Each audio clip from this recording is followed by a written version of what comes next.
Morning student. आज करने जा रहे हैं बेटा हम ये HVAC का है पेपर। कोड डी है साइंस का।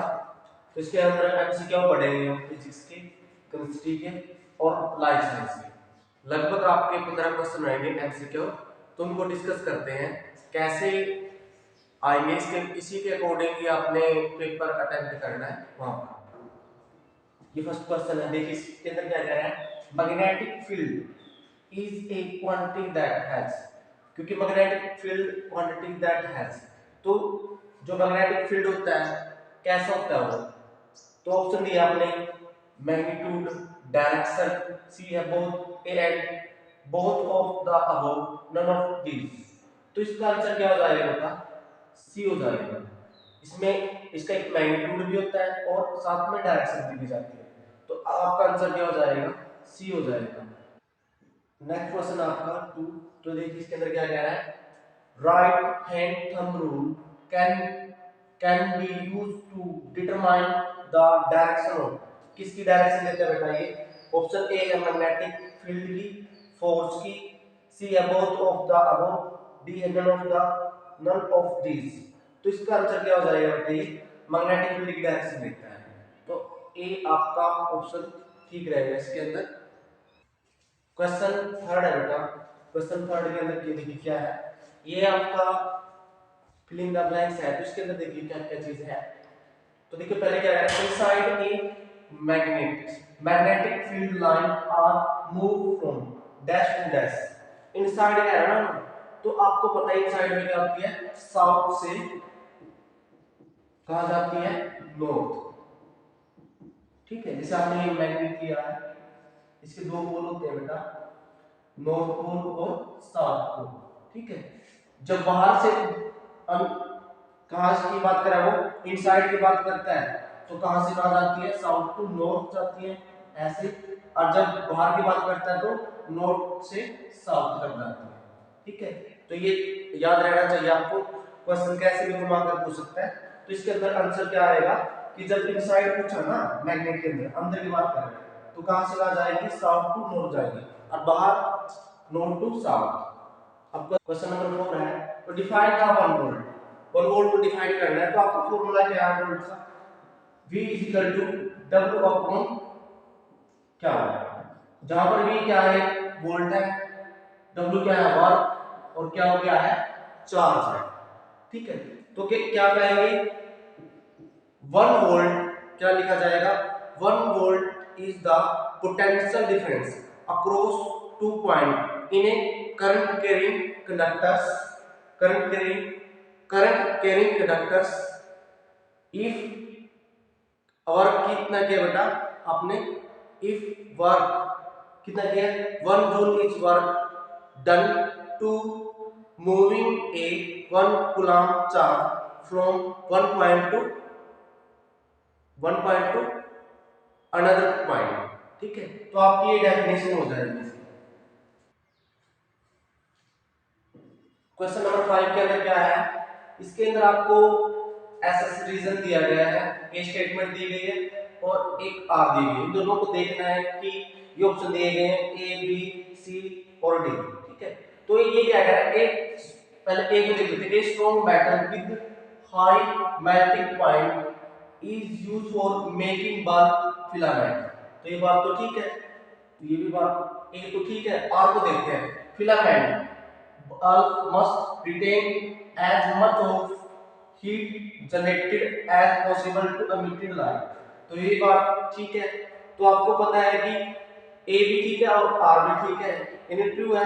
और R है किसको एक्सप्लेन कर रहा है, A को अच्छी तरह से एक्सप्लेन कर रहा है, क्योंकि बल्ब के अंदर आपको पता है फिलामेंट होता है टंगस्टन का। ठीक है, तो पहले गर्म होता है, गर्म होने के बाद ही वो लाइट एमिट करता है। तो ये बात ठीक है, तो आपका ऑप्शन क्या हो जाएगा, ए हो जाएगा। क्वेश्चन नंबर आपका, ये क्वेश्चन नंबर आपका 11वां है। तो इसके अंदर देखिए केमिस्ट्री के एमसी क्या हुआ ये। तो क्वेश्चन फर्स्ट है देखिए इसका, जो केमिस्ट्री का वैसे तो क्वेश्चन नंबर 11वां है, इसके मॉडल टेस्ट डी का। तो इसके अंदर देखिए इसके अंदर क्या है, which of the following is produced by recrystallization of sodium carbonate। बेरी क्रिस्टलाइजेशन ऑफ सोडियम कार्बोनेट का करने जा रहे हैं, तो इसके अंदर क्या प्रोड्यूस होगा बेटा आपका, ठीक है। तो आपका ऑप्शन हो जाएगा आपका वॉशिंग सोडा। क्या हो जाएगा आपका वॉशिंग सोडा।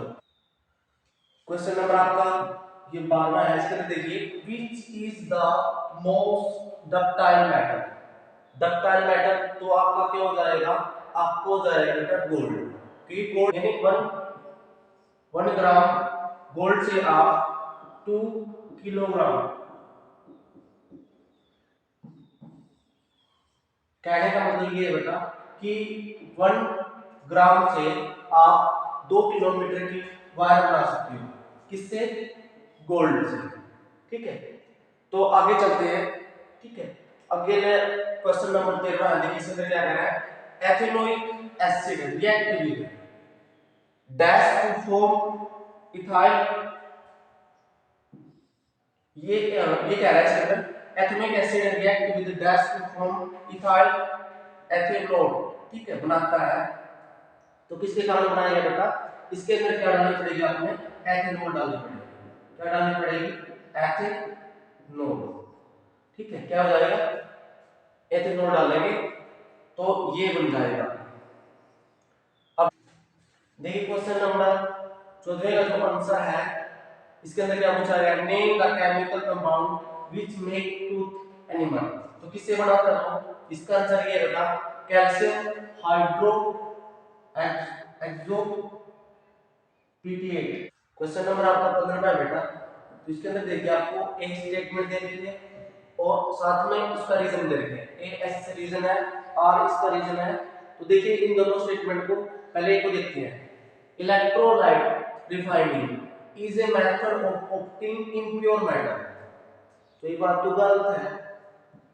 अगले हम देखते हैं, आर में क्या, impure matter is made anode and pure matter is cathode. ये बात ठीक है।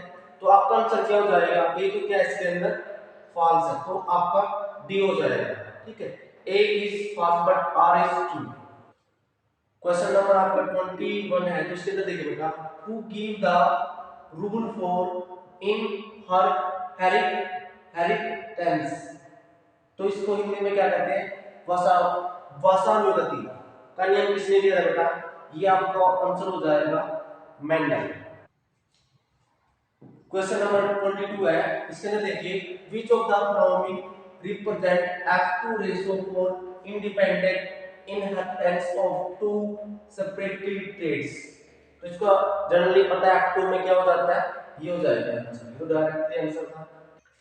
तो इसके इसीलिए क्वेश्चन 23 इसके अंदर देखिए बेटा, the complete digestion of the fat produce fatty acid क्या प्रोड्यूस करेगा बेटा, फैटी एसिड और ग्लिसरॉल।